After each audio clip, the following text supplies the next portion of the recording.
할렐루야. 예수님만이 우리의 소망이 되십니다. 아멘. 예수님만이 우리의 위로자가 되십니다. 오늘 밤 이 예배 자리에 나오신 여러분들을 진심으로 환영하고 또 축복하고, 또 여러분들에게 하나님의 크신 또 놀라우신 위로의 말씀이 오늘 그 마음 가운데 박히고, 또 그 위로가 여러분들을 평안케 만들 줄 믿습니다. 오늘 설교를 준비하면서 하나님께 기도를 했어요. 어떤 말씀을 전해야 할까요? 그래서 우리 성도들에게 어떤 말씀을 이렇게 선포를 해야 또 하나님의 귀한 말씀이 전달이 될지 기도를 했습니다. 그 가운데 하나님께서 귀한 마음을 허락해 주셨어요. 이 어려운 시대를 살아가고 있는, 또 고난을 겪고 있는 사람들에게 위로를 선포하라. 그래서 이사야 40장 1절의 말씀처럼 너희 백성을 위로하라 라는 하나님의 마음을 부어주셨습니다. 그래서 오늘 말씀의 주제는 위로입니다. 위로. 그래서 하나님의 위로의 말씀이 또 우리의 마음을 또 적시고, 또 이렇게 열리게 하고, 또 그 닫혀 있었던 또 무거운, 또 그 다음에 묶여 있었던 그 마음들이 하나님의 위로의 말씀을 통해 풀리고, 또 기쁨으로 또 평안함으로 변화될 수 있게 되기를 간절히 소망합니다. 그래서 여러분들의 마음을 활짝 여시고, 닫아두지 마시고 여시고, 또 하나님의 음성을 듣고 또 위로를 누리실 수 있게 되기를 바랍니다.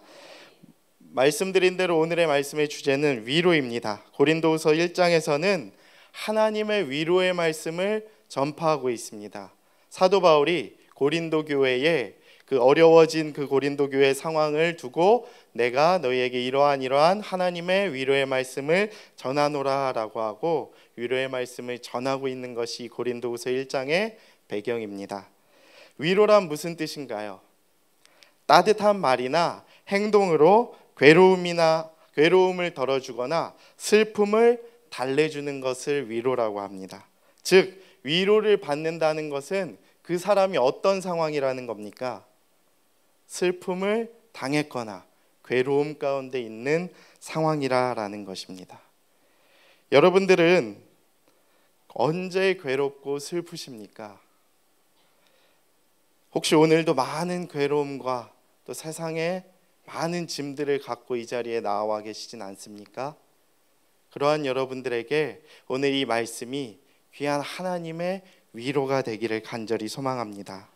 먼저 3절 4절의 내용입니다. 함께 봉독하겠습니다. 찬송하리로다. 그는 우리 주 예수 그리스도의 하나님이시요 자비의 아버지시요 모든 위로의 하나님이시며, 우리의 모든 환난 중에서 우리를 위로하사 우리로 하여금 하나님께 받는 위로로서 모든 환난 중에 있는 자들을 능히 위로하게 하시는 이로다. 아멘. 첫 번째로 하나님은 위로와 자비의 하나님이십니다. 믿으십니까? 오늘 말씀에서 첫 번째로는 하나님이 이런 분이라고 얘기하고 있어요. 주 예수 그리스도의 아버지. 그리고 두 번째는 무엇입니까?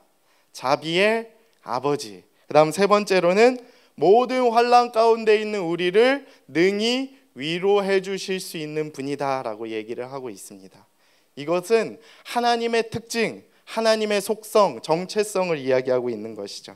하나님은 여러 가지 속성이 있어요. 그래서 전지전능한 것도 하나님의 속성이죠.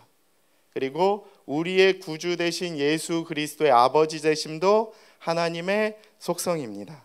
그리고 성경의 많은 이야기들 가운데서 하나님을 묘사하고 있는데, 사랑의 하나님이 될 수도 있고, 또 언제는 심판의 하나님이 돼서 우리를 무섭게 꾸짖으시기도 합니다. 근데 저는 그러한 하나님의 속성 중에서 특별히 오늘 위로의 하나님을 소개하고자 합니다. 어쩌면 제 마음 가운데 이러한 위로의 하나님의 모습이 가장 인상적이었던 것 같습니다. 그리고 가장 우리들에게 필요하다고 생각을 했었기 때문입니다. 그만큼 괴로움과 슬픔이 많았던 것 같아요. 그래서 내 그 고난 가운데, 내 육체적 아픔, 나의 상처, 내가 세상 속에서 받았던 그 어려움들 가운데에서 내가 간구했더니 나에게 임하셨던 하나님의 위로를 생각하면 하염없이 눈물이 나요. 하염없이 감사할 때가 많았던 것 같습니다. 여러분도 그러시죠? 오늘 그 하나님이 누구이신지 오늘 좀 더 알아보도록 하겠습니다. 3절 4절의 말씀을 보면 사도 바울이 고백을 하고 있어요. 하나님을 찬양을 하는 겁니다. 하나님이 이러한 분이시다. 하나님이 위로를 주시는 분이시다. 하나님이 이렇게 높으신 분이다. 우리는 하나님을 찬양하자, 찬송하리로다. 위로의 하나님이여 라고 이야기를 하고 있어요.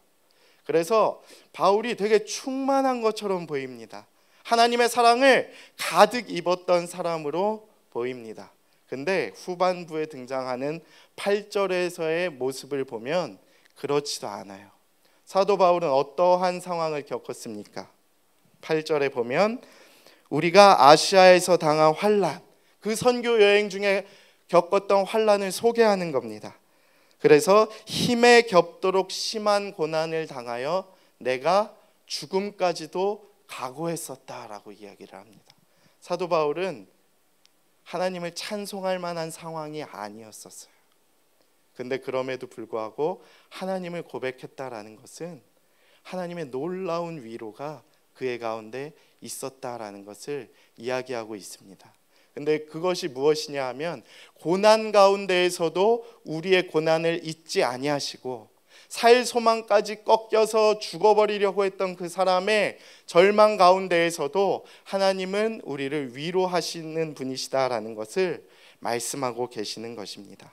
그랬던 그가 결국 하나님을 찬양하는 것이죠. 하나님은 이처럼 위로하시기를 원하시는 분이세요. 우리가 죽음 가운데에서 허우적대고 세상의 모든 상처를 끌어안고 엎드려져 있을 때 우리를 가만히 내버려 두지 않으시는 분이시다라는 것입니다. 하나님은 그만큼 우리를 사랑하시고 우리를 위로하기를 원하시고 우리를 살리시기를 원하시고 일으키기를 원하시는 분이시다라는 것입니다. 그래서 사도 바울이 찬양을 합니다. 찬송하리로다. 우리 주 예수 그리스도의 아버지 되신 위로의 하나님을 찬양합니다라는 고백을 하고 있는 것입니다. 이와 같은 사도 바울의 고백이 우리의 고백이 되기를 간절히 소망합니다. 3절에 등장하는 위로의 하나님이라는 문구가 있어요. 근데 이것을 원어로 해석을 하면 파라클레토스라는 단어를 사용하고 있습니다. 하나님을 이제 수식하는 형용사를 이제 위로의 하나님이라고 묘사를 하는데 이 파라클레토스는 원어적으로 이제 그 원래 그 근본 뭐라 그러죠? 그 단어가 어디에서 파생됐냐 하면 파라클레토스라는 성령이라는 단어로부터 파생이 되었어요. 그것은 무엇이냐? 성령이라는 단어가 있는데 거기에서 파생된 언어가 무엇이다? 위로라는 거예요. 이것은 무엇이겠습니까? 성령님의 하나의 특성 중 하나가 위로라는 것입니다. 성령 하나님의 특성 중 하나가 위로인데 그 위로의 하나님이 늘 우리와 함께 하시고 우리를 만지시고 우리를 평안케 하신다는 것입니다. 그래서 우리가 늘 누구를 외칩니까? 성령을 보내주시옵소서. 성령 하나님을 우리에게 주셔서 우리의 마음을 위로하여 주시옵소서. 그래서 언제나 우리에게 성령이 임하면 우리의 마음이 어떻습니까? 평안하고 왠지 성령님만 내 옆에 계시면 내 마음이 평안을 누리는 그 느낌도 바로 그 때문이라는 것입니다. 성령 하나님을 통해서 그 도우심으로 말미암아 그의 역사하심이 우리 가운데 거할 때에 성부 하나님께서 우리에게 허락하시는 위로가 우리에게 임하게 될 줄로 믿습니다. 혹시 지금 삶의 고난이 너무 힘겨워서 버겁게 살아가시는 분이 계십니까? 인내하며 위로와 자비 하나님을 바라보시기를 바랍니다. 비록 살 소망이 없는 상황이라도 참고 견디고 하나님만을 의지하며 그 믿음을 가지고 이겨내실 수 있게 되기를 바랍니다. 그러할 때에 우리의 고난을 차마 두고 보지 못하시는 하나님께서 우리의 그 성령 하나님을 보내주심으로 말미암아 우리의 마음을 치유하시고 또 닫혔던 우리의 마음이 열리게 하시고 또 굳어있던 우리의 마음을 녹여주실 것입니다. 이처럼 하나님께서는 그를 믿고 의지하는 성도들에게 자비와 위로의 하나님이 되실 줄 믿습니다. 두 번째로는 우리는 이미 위로를 다 받은 존재들이라는 것입니다. 이 얘기를 듣고 어떤 분은 질문을 하실 수도 있어요. 난 아직 위로 못 받았는데. 전사님, 전 위로를 모르겠어요. 아직 내 상황은 여전히 힘듭니다 라고 이야기를 하고 계실 수 있습니다. 나는 정말 하나님의 위로를 받은 사람인가? 라고 질문을 하실 수도 있습니다. 근데 오늘 5절 말씀에 보면 하나님께서 분명히 얘기를 하고 계시죠. 무엇이라고 얘기하냐 하면 그리스도의 고난이 우리에게 넘친 것 같이, 무엇이라고? 우리가 받는 위로도 그리스도로 말미암아 넘치느니라. 우리에게 그리스도의 고난이 넘친 것 같이 우리에게 위로도 그리스도로 말미암아 넘친다라는 것입니다. 이게 무엇입니까? 우리 가운데 위로가 없다는 말은 그리스도가 없다는 말이죠. 결국 하나님께서는 우리에게 그리스도의 고난이 넘친 것 같이 우리에게 위로를 주신다라는 것입니다. 우리는 누구입니까? 죄인이죠. 그리스도의 고난이 가득할 수밖에 없는 자들입니다. 그렇기 때문에 우리의 삶은 고난이 없을 수가 없어요. 왜? 죄인이기 때문에. 또 그리스도의 고난이 계속해서 우리에게 역사하기 때문에. 그러나 그러한 그리스도께서 십자가의 고난을 이기시고 부활과 순환을 이기시고 부활하심으로 말미암아 우리에게 위로도 넘치게 주셨다라는 것입니다. 그렇기 때문에 여러분은 이미 고난 가운데 있지만 또한 하나님의 위로를 받은 자들이십니다. 왜 그런지 아시겠죠? 우리의 죄로 받을 수밖에 없었던 고난이 넘치는 만큼 하나님께서는 그리스도를 통해서 우리에게 위로함도 넘치게 부어주시기 때문입니다. 바로 예수 그리스도 때문이라는 거죠. 저는 이 말씀을 보면서 깊은 깨달음을 얻게 되었습니다. 내가 그렇게 슬플 때에, 절망스러울 때에 나에게 하나님이 응답해 주시지 않는 것처럼 보였지만, 하나님이 나에게 위로하심을 전혀 주시지 않는 것처럼 느꼈지만, 이미 있었던 거구나. 이미 내 가운데에, 내 삶 가운데에 내 고난이 넘쳤던 것처럼 그리스도의 위로도 내 가운데 충만하게 넘쳤었던 거구나. 나만 몰랐구나 라는 것을 느끼게 되었습니다. 하나님께서는 이미 그리스도께서 십자가 순환 뒤에 부활과 승천, 그 이후에 영광 속으로 들어가셨던 것처럼 그를 믿고 따르는 모든 그리스도인들에게 말할 수 없는 위로를 허락하셨습니다. 믿는 자에게 하나님의 자녀가 되신 권세를 주신 하나님의 놀라운 구원의 약속 역시 이 가운데 담겨져 있다라는 것입니다. 그래서 하나님이 주는 위로는 세상이 주는 위로와는 전혀 차원이 다릅니다. 그냥 단순한 마음의 평안함, 슬픔을 위로하는, 문제를 해결하는 차원이 아니라 더 고차원적으로 우리의 죄의 근원까지도 씻음을 받을 수 있는 그러한 그리스도의 위로하심을 우리에게 허락하셨다라는 것입니다. 그래서 하나님의 위로하심이 우리 가운데 임할 때에 우리는 참된 평안을 얻을 수 있게 되는 것입니다. 세상이 주는 위로와는 차원이 다른 그러한 하나님의 위로를 말씀하고 계시는 것입니다. 고난을 믿음으로 극복한 데에 따르는 보상이 하나님의 말할 수 없는 크신 위로함으로 우리에게 임하게 될 줄로 믿습니다. 그리고 그 고난과는 비교할 수 없는 영광을 우리가 받게 되기를 소망합니다. 예수 그리스도의 고난이 우리에게 고난으로 왔지만 그 십자가 사건으로 말미암아 우리는 넘치는 주님의 사랑을 입은 자, 주님의 위로하심을 입은 자임을 고백하시면서 살아가실 수 있게 되기를 바랍니다. 특별히 권면하고 싶은 것은 제발 잊어버리지 좀 마세요.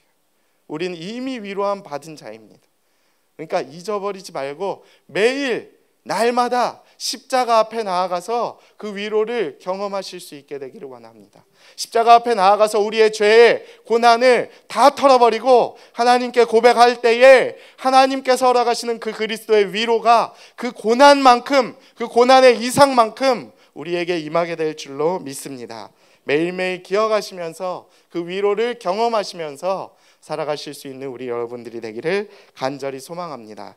제가 이 내용을 준비하면서 찬양을 하나 이제 준비했어요. 그래서 가사를 하나 소개시켜 드리고자 합니다. 시선이라는 찬양입니다. 제가 가사를 소개하겠습니다.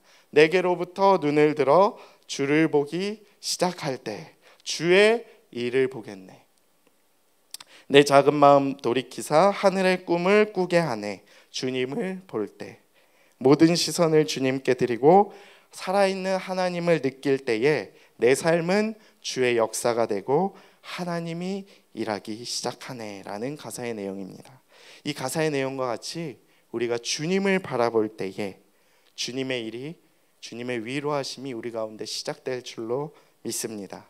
우리의 작은 마음, 우리의 그 두려웠던 마음을 돌이키고 내려놓고 하늘을 꿈꾸며 주님을 바라볼 때에 그 주님께서 허락하시는 그리스도의 고난, 또 그리스도의 위로하심이 우리의 삶 가운데 임하게 될 줄로 믿습니다.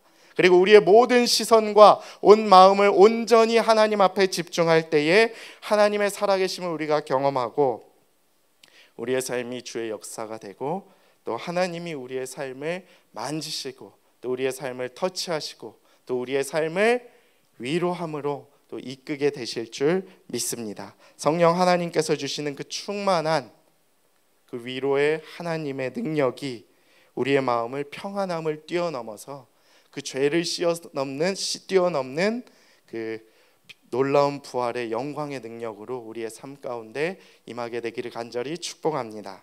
네, 세 번째로는 이제 하나님이 위로의 하나님이심을 우리가 알았어요. 그리고 우리 가운데 이미 모든 위로가 있음을 우리가 알았습니다. 그럼 세 번째로는 우리가 무엇을 해야 할까요?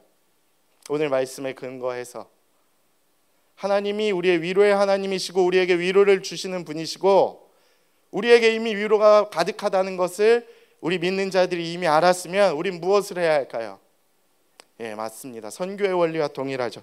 그 위로 받은 자로서 세상 속에 나아가서 또 믿지 않는 사람들에게 모든 그 위로를 전파하라라는 것입니다. 하나님의 위로하심을 흘려보내라라는 것입니다.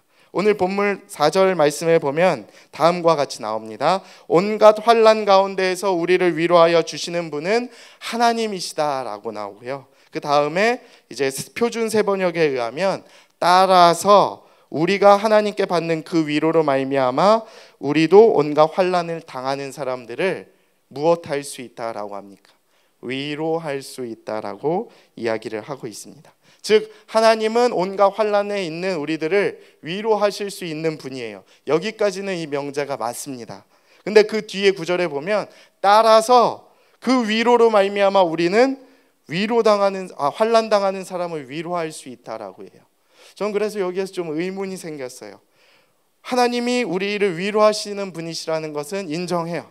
여기까지는 맞아. 그리고 그 뒤에 문구는 왠지 이렇게 쓰여져야 맞는 것 같아요. 글의 흐름이. 그래서 우리는 하나님께 감사해야 합니다. 혹은 그래서 우리는 세상 속에서 우리의 삶을 승리하면서 살아가야 합니다. 그래서 우리에게 위로를 주시는 하나님께 영광을 올려드려야 합니다. 혹은 위로를 받고 그 하나님의 위로하심으로 말미암아 우리는 평안을 누릴 수 있습니다라고 기록이 되어 있어야 할 것 같아요. 근데 하나님께서는 무엇이라고 말씀하십니까? 그것들보다 훨씬 더 중요한 것은 바로 그 위로를 흘려보내는 것이다 라고 이야기를 하고 계시는 거예요. 우리의 생각을 뛰어넘고 계십니다. 그 위로는 우리 가운데만 거하면 안 된다라는 것이죠. 복음과 마찬가지입니다. 복음의 능력이 우리를 변화시키면 그 복음의 능력을 우리 잘 먹고 잘 살자고 쓰는 것이 아니죠. 그렇죠? 그래서 전파하라. 땅끝까지 내 증인이 되리라 하신 그 복음의 능력과 같이 위로도 마찬가지라는 것입니다. 그 위로하심을 가지고 너 평안케 하는 데만 사용하지 말고 그 위로를 전하라라는 것입니다. 그렇기 위해서 하나님이 우리에게 위로를 주신 것이 아닌가라는 것이죠.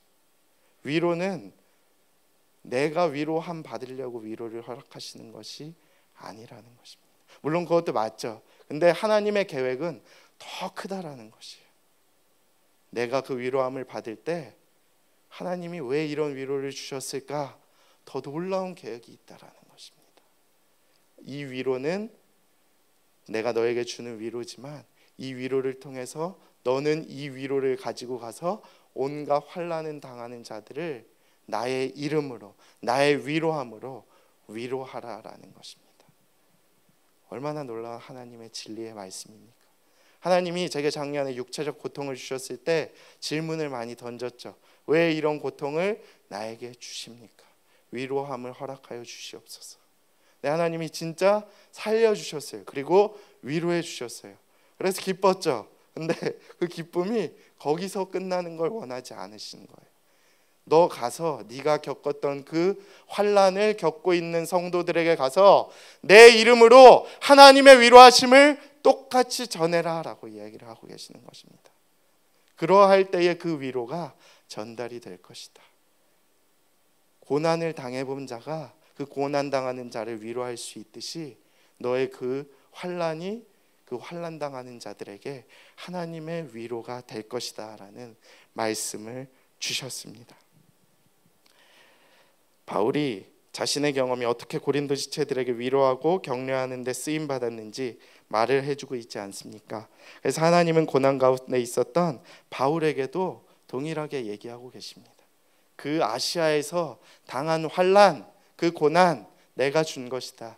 그러나 너는 그 고난 가운데에서 절망하지 말고 살 소망을 버리지 말고 내가 허락하는 이 위로하심으로 말미암아 너와 같은 환난을 겪고 있는 고린도 교회의 사람들에게 가서 위로를 전파하라라고 이야기를 하시는 것입니다. 이처럼 하나님께서는 저와 바울을 사용하셨듯이 사람을 통해서도 때로는 위로를 하신다라는 것입니다. 하나님께서 직접 만지시고 하나님이 그냥 손댐 한 방이죠. 사실은 하나님이 그냥 고치시기로 작정하고 터치하시면 한 방이지만 때로는 여러 가지 유익과 다른 이유들을 통해서 사람을 통해서도 역사하십니다. 그래서 여러분들의 삶 가운데에서 어느 날 어느 누가 하나님의 이름으로 위로를 하실지 모릅니다. 특별히 저는 우리 목양교회가 고난도 함께 겪는 고난 공동체가 되기를 간절히 바랍니다. 그리고 그 고난 가운데에서도 고난은 결국 이겨내야 하는 거잖아요. 그렇죠? 하나님을 바라보고 이겨낼 수 있는 또 함께 위로할 수 있는 위로 공동체가 되기를 간절히 소망합니다. 한 가지 예화를 제가 설명해 드리고자 합니다. 우리 교회 구역장님 중에 구역원들을 그렇게 잘 챙기시는 분이 있어요. 제가 창피할 좀 저보다 더 잘 챙기세요. 제가 담당 교역자인데 저보다 더 열심히세요. 어느 날은 막 그냥 힘들다 구역원들이 하여튼 힘들다 그러면 쫄쫄쫄 쫓아가서 기도하시고 말씀 전하시고 어떤 거 도울 거 없는지 이렇게 다 살피시고 또 하나님의 말씀을 통해 위로하시는 분을 제가 봤습니다. 그래서 이분은 어떻게 이렇게 위로를 잘하실까? 어떻게 이렇게 그 하나님의 마음을 잘 전달하실까라고 생각을 했는데 나중에 알게 되었는데 그 구역장님이 그 구역원들이 갖고 있었던 그 상처, 그 아픔 그리고 그 고난들을 비슷하게 겪으셨던 거예요. 제가 볼 때는 이 구역원들의 상처들이 만만치가 않았습니다. 사실 이 설교 시간에 좀 다 오픈하기가 어려울 정도로 어려움을 갖고 계시는 성도분들이 그 구역에 많았어요. 그래서 한 영혼이 사실 이렇게 돌보기가 매우 어려운데 이미 구역장님께서는 그 비슷한 상황들을 한 10년 전쯤에 겪고 이미 하나님의 위로하심을 통해서 뚫고 이겨내셨던 그 구역장님이셨습니다. 그래서 그 아픔을 오래전에 그 겪으셨던 그 위로로 말미암아 그 구역원들을 위로하는 모습을 보면서 제가 많은 것을 깨닫고 또 정말 고난을 당해본 자만이 이 당한 자들을 위로할 수 있구나.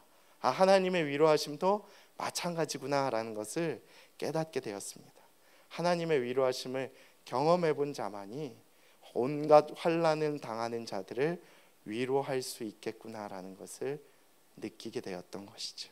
그렇기 때문에 때로는 고난이 오는 것을 너무 두려워하지는 마시기 바랍니다. 좀 어려울 때가 있을지라도 그 고난 가운데에서 역사하시는 하나님을 의지하면서 분명하게 우리를 내버려 두지 않으실 하나님을 의지하면서 이겨내실 수 있게 되기를 간절히 바랍니다.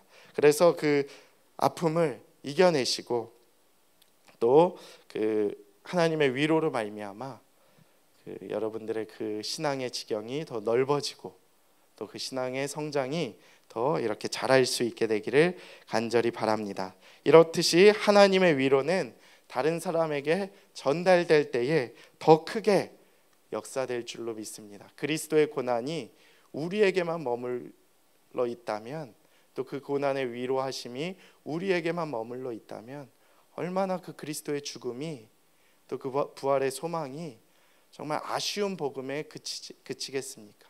그렇기 때문에 우리는 그 복음의 소식을 들고 나가듯이 하나님의 위로하심을 붙잡고, 우리 기독교회는, 우리 교회는 이러한 하나님의 위로가 있다라고 세상 속에 외치실 수 있게 되기를 바랍니다. 그래서 세상에 온갖 환난 겪는 자들이 많잖아요. 요새 정신적 질환, 아픔, 고난 가운데에서 허우적거리고 있는 사람들에게 하나님의 위로하심, 여러분이 겪었던 그 위로를 전파하실 수 있게 되기를 간절히 바랍니다. 하나님께서 우리의 아픔과 우리의 고난을 통해 결국 우리를 하나님만 바라보고 하나님만 의지하실 수 있도록 만들어 주실 것입니다. 우리 인간이 얼마나 보잘것없고 얼마나 죄악의 근원이고 나약한 존재임을 아셔야 합니다. 그래야 하나님을 의지하실 수 있습니다. 그래서 그 하나님을 의지하심으로 말미암아 그 하나님의 위로하심이, 또 그 성령의 위로하심과 또 평안이 우리의 삶을 만지시고 또 우리의 삶을 살려내시고 또 우리가 하나님의 위로로 살아갈 수 있도록 이끄시게 될 줄로 믿습니다.